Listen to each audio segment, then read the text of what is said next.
I'm from South Louisiana originally, Right. and then moved to Atlanta in '96 after the Olympics. And one of the things is I feel like I'm a Louisiana, a Southern man with Louisiana roots, which means went to the South and really dove into like traditional Southern cooking. Okay. And I kind of now I'm like taking Mediterranean and South American and South African and Korean food, and I'm learning these things over the last like 15, 20 years. I've been cooking, this is almost my 30 year in a row cooking, which has been unbelievable. But and then taking those recipes from Korea and mix matching them into my Southern, life.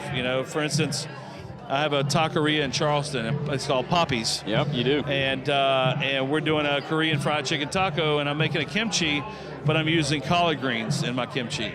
So it's got that little Southern twist in it, and it's pretty amazing. Pretty sweet. So did you have any familial background in the culinary arts? Was there a cook that kind of inspired you along the way? Or? Honestly, I'm the first chef in my family. Really? I am. And see, I love that. That's that genius thing I talk about. It's really cool in a way, but kind of, obviously my father and my mother both cooked. Yeah. In Louisiana, the largest room in the house is the kitchen.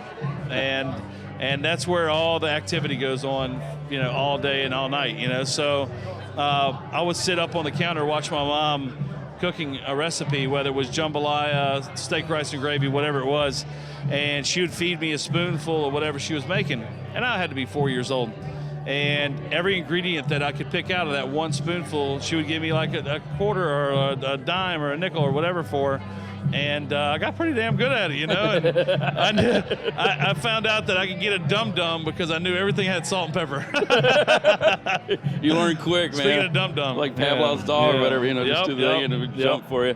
So it's no mystery or it's well documented that you were the executive chef for a long time for the Zac Brown Band. Yeah, man. What was that like? Unbelievable. Unbelievable. I was, well, first of all, Zac and I met back in the early 2000s, and we became very close friends even before the Zac Brown Band started. Like when he put the whole band together, I was around, and we'd go down to Athens, Georgia, and he'd play with a guitar, and I'd get hammered, and he would call me out and tell me to I have 35 different sea animal impersonations. FYI.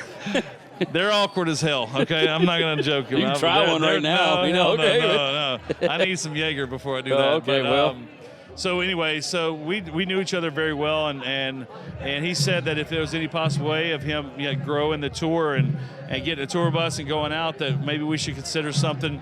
We always want to take care of our fans in an extra high level. Sure. And one of those things were food. And I got the opportunity in 2009 after Chicken Fried came out, and he invited me to go out on tour. And it was the most amazing 10 years of my life, I'll tell you that. I would feed the fans. Instead of doing a meet and greet, we did an eat and greet. So no pictures, no autographs. Invite the customers and customers. Listen to me. I'm in the restaurant now. Right. The fans to come backstage, and we'd feed the fans locally farmed food.